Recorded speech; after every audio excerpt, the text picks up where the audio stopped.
Yeah. I was born in 1931. My name's Roger Hewland. I was born at St Thomas's Hospital, 3 minutes away from where we are now. The customers say you haven't travelled very far in your life, just 3 minutes from your born, but I like London. I live in London. I live in England. I work in London all my life. Yeah. Yeah. I was in the book trade for 30 years. I've been record dealer for 35 years, yeah. Last 35 years I haven't had a holiday because customers won't allow that. But while I was in hospital, I ran the shop. That was fair enough, yeah. I've had a shop round here since September the 1st, 1981, 2629 York Road, the other end of the station, yeah. Okay. Moved up to 84 Lower Marsh on February the 20th, 1990. I was there till May the 1st, 1993. Across the road from there, May till April the 24th, 2015. Then I moved upstairs, and after about a year, that was 2014, sorry, I moved down here 3 weeks ago. Rent reduction of £500 a week less. Yeah. Only place in London where the rent's gone down, not up. Typical of me, I'm afraid. Yeah, I'm very lucky. I was grew up in Clapham, moved down to Feltham by the Heathrow Airport on May the 10th, 1935. It's nearly 80 years ago I moved to the house in which I still live. A few days' time I've been there 80 years, yeah. I was 3 years old when we moved in there. It was a Friday, 10:30 in the morning, it's sunshine, yeah. Means a shortened version of Gramophone Record Exchange, founded in 1906 by a man named George Russell, who'd been an officer in the Boer War. I met him in July 1949 when I was 16 and remember thinking, I would like to have your job. And 25 years later, I did get his job and I still got it, yeah. He founded it in 1906. Only in 108 years, they only had 3 people running it. George Russell, a man Frank Rogers, who's quite good but didn't like the public. And I took over on September the 1st, 1981, ran it for 35 years. But to go to work to play with the toys has not worked, so I don't count myself being employed really, you know. No. Mm. Oh yeah, I'm socialist. I vote Labour, yeah. I've voted Labour since 1952, yeah. Good man. It was on Thursday, October 20th, 1948 at 10:32 in the morning. It was Love Duet from Mud and Butter, sung by Joan Cross and Webster Booth and a Plum Lobe HMV, which I still got. I bought 7 records that morning with my total wages. I had to borrow money from my employer to get home. From that, within 10 days, an opera maniac, and I've stayed that way ever since, 66 years later. I listened to nothing but opera, and I have 50,000 records at home. Jesus. All opera. How old was you when you bought that first opera record? 16 years, 10 months and 20 days, yeah. Amazing. Last of the year, it's easy to work it out, yeah. Oh, the first record I bought, Love Duet from Mother Butterfly, on plum-labelled HMVs, but Joan Cross and Webster Booth sung in English. The second side, the opening words are, love me a little. That was the very first record I heard. My house, that night on October the 20th, 1948. My brother fitted up a thing on a condition to it. I've been listening to another 60 years ever since, you know. I've heard records this morning before I came here. I have records every day of my life, and I haven't heard enough. 50,000 record collection is far too small. I need another 50,000 at least. Brilliant. My nephew's a builder, and he said to me on January 15th, 1993, can I build you a record room at the end of your garden? I said, yes. He said, for how many records? I said, 35,000. He said, yeah, I can do that, yeah. Took 3 weeks to get the foundations in because of the weight. Built another one for another 10,000, another one for another 10,000, yeah. Oh yeah, it's much, much better and wider what's available. When I started, it was 78 and radio, BBC Radio. All the other things have come since. When I started, it was 78 only. Yeah. First classical, the first LPs was Christmas 1950 on Decca, Christmas 1951 on HMV. That was mono. Then we went to stereo, and then of course opened up in business in 1981, and the rest CDs came in 1983. So in at the birth of them, of course, when we do DVD now, we do cylinders to DVD now. Yeah. I was 13 when the war ended.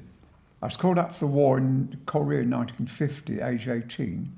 I told him I didn't want to fight for the fascists against the communists. He said, you're psychologically unfit to be in the army. I said, yes, I am. Brilliant. And I didn't have to go. I'm a coward. I'm a professional coward, you know. I don't be killed fighting in a war at 18. I started enjoying my life, doing certain things you shouldn't be doing at the age of 18 probably, but I was.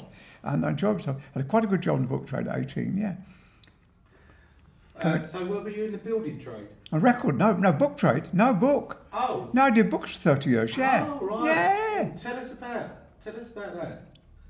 Well, I went to work in a local bookshop, and I was working there, and the man and I was talking on the phone to George Phillips, the map people, and he sacked me while I was on the phone. And they said, "Has he sacked you, Roger?" I said, "Yes." He said, "Come up here, we'll give you a job." And I went up to work for Phillips, the map people, wonderful, by the way, in Harlesden. Phillips Maps, you know, at school, we had a school. Oh, the maps. Phillips Atlas, yeah.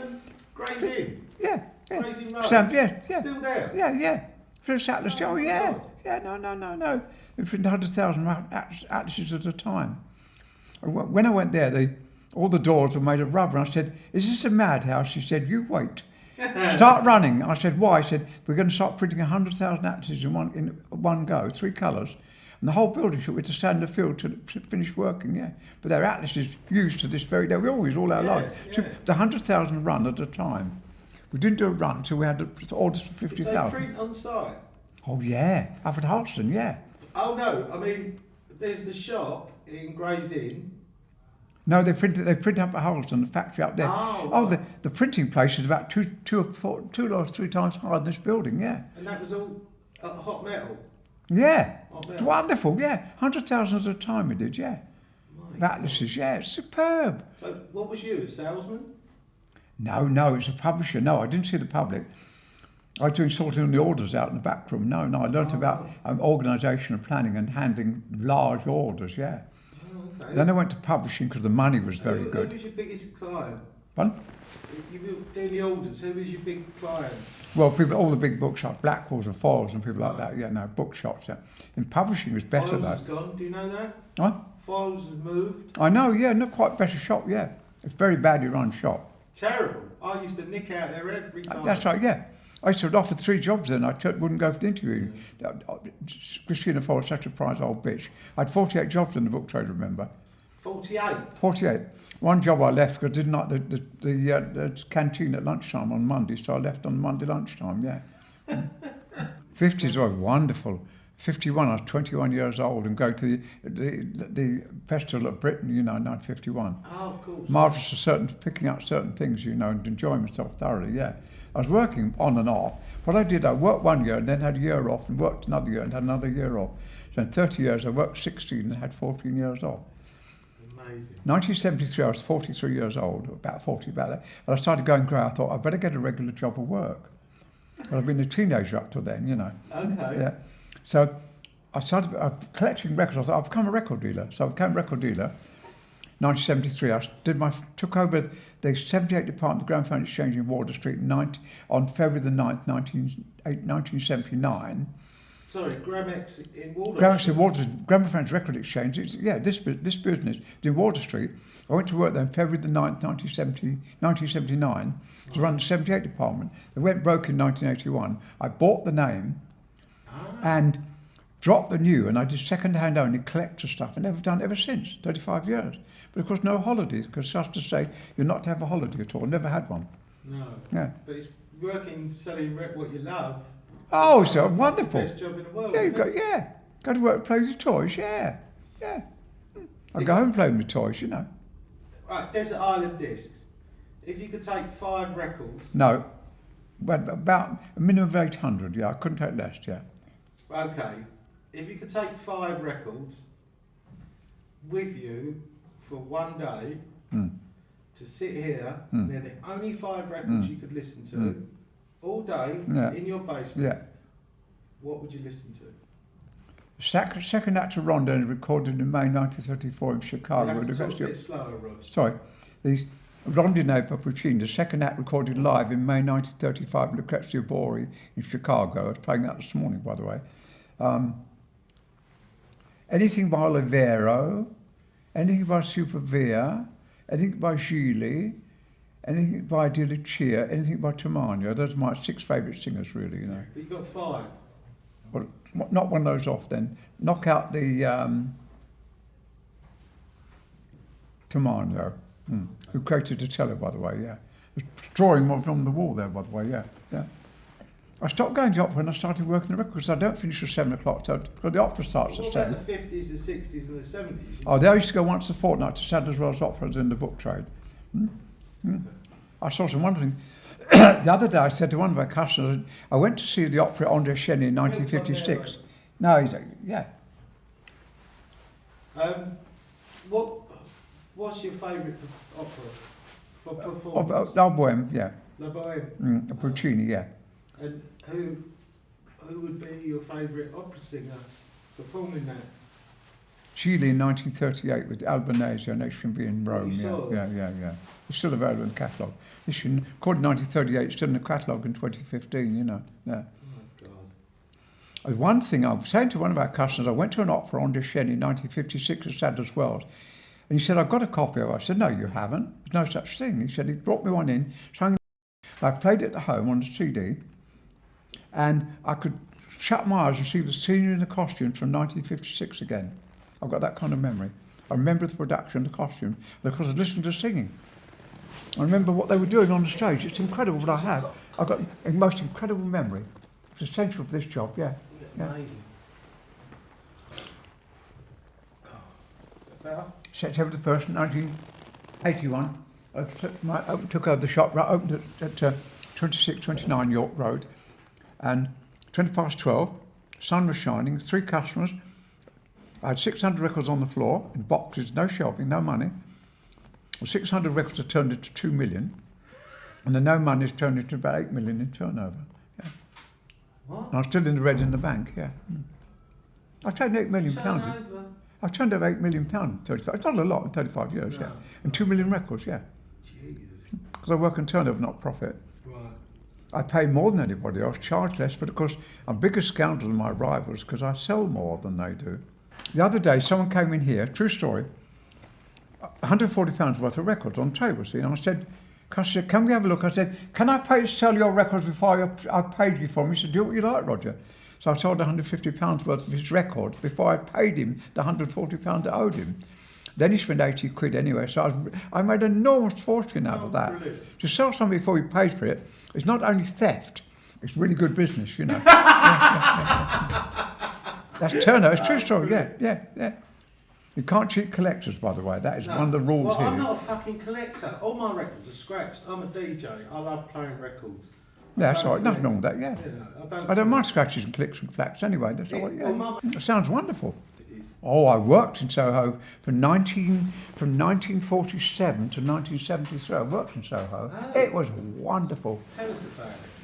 Well, some I can, some I can't. Because they said, don't talk about some of the things you hear and see in Soho, you know. The pornography, the Malta mafia, the abortion, homosexuality, the prostitution, all that. It's all there. Well, the music was all right. Lots of very good record shops, yeah. I was working in publishing, of course, and earning very good money. Where was you working in Soho? Oh, well, I said 48 jobs, remember, you know, all over. Yeah. Just all around there, all in publishing, yeah. Brilliant. I did it for the money, yeah. 5-day week. I went to one firm. Now, the oddest thing about this is a true story. They published, you know about publishing, do you? They used to publish 16 books every other Wednesday, not once a year, but 16 books every 2 weeks. It's the biggest publishing things.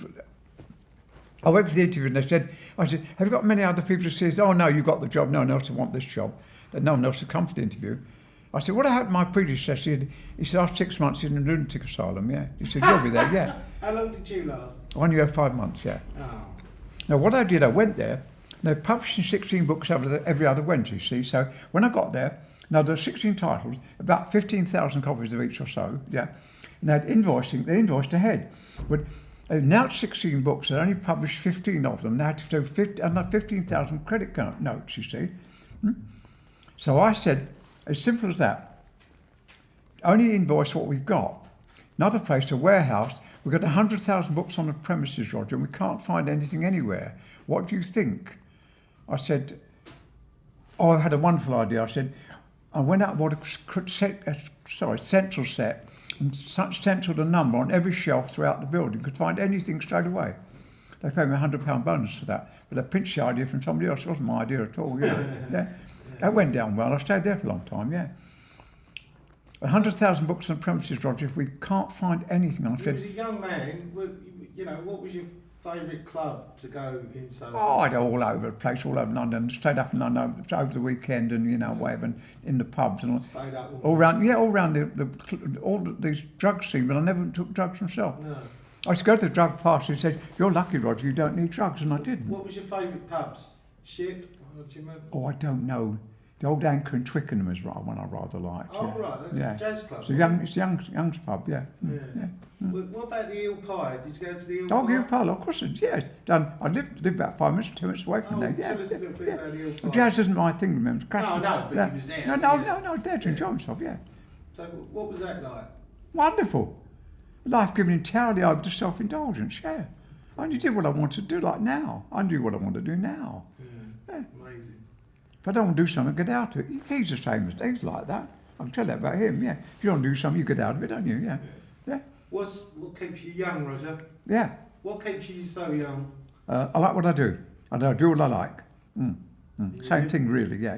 You live the life you love and Yeah. you love the life you live. And the enthusiasm genuine, and I've got incredibly good memory. Amazing memory.